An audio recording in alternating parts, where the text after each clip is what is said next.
I'm John Robinson from Resolution Photomatching, and today I'm going to teach you a little bit more about our comparison analysis process. I think this is such an important part of our Resolution Photomatching process, and I think it's something that sets Resolution apart because of the amount of research and analysis that we dive into before calling something a ResMatch. So we have 3 rounds of research that we go through for every item we worked on at Resolution, and our comparison analysis process is something we do in our second round. The goal of the comparison analysis process is to look for characteristics that are unique to the subject item. In order for us to call something a ResMatch, we need to see characteristics that are definitively identical and definitively unique so that they can be relied upon as specific to that particular item. And so that's what we're trying to find, the unique aspect when we're doing our comparison analysis.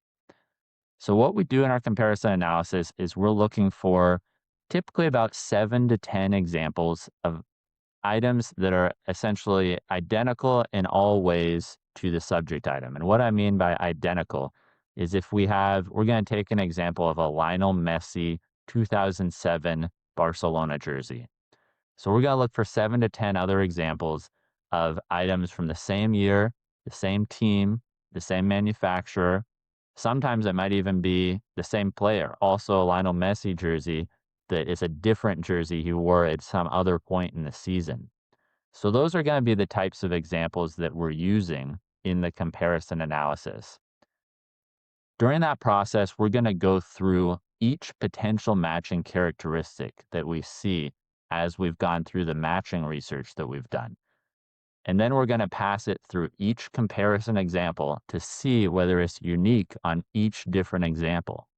So let's start with a stain. Maybe there's a stain somewhere on the front or back of the jersey.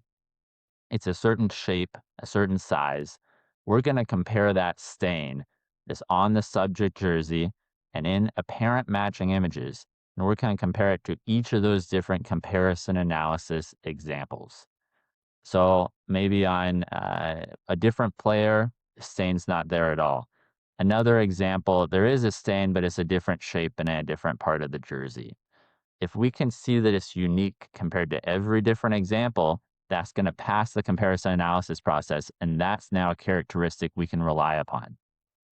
Okay, another characteristic we might be looking into on this particular jersey is marks or chipping on the front logo.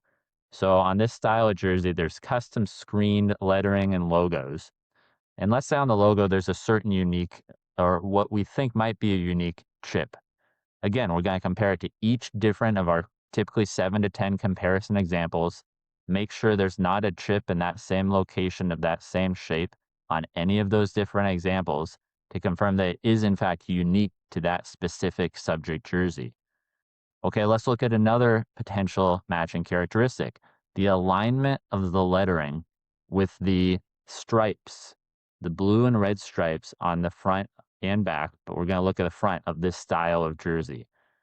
Now, what we're going to see when we go through each of our comparison examples is that we're seeing the basically identical alignment between the subject item we're looking at and a number of these comparison examples that we have. What that means is that's not a unique characteristic. That same alignment with the lettering and the stripes in this particular style jersey is the same on each example. It's not unique. That means we can't rely on it as a ResMatch characteristic. So that's what we're looking to figure out when we go through our comparison analysis process. It's a pretty time-intensive process, but that way we know when we go through that with 100% certainty that those characteristics are unique. And it's only if a characteristic is unique that it can be relied upon for a ResMatch. I hope that gives you a little bit more information to dive into the Resolution Photomatching research and analysis process.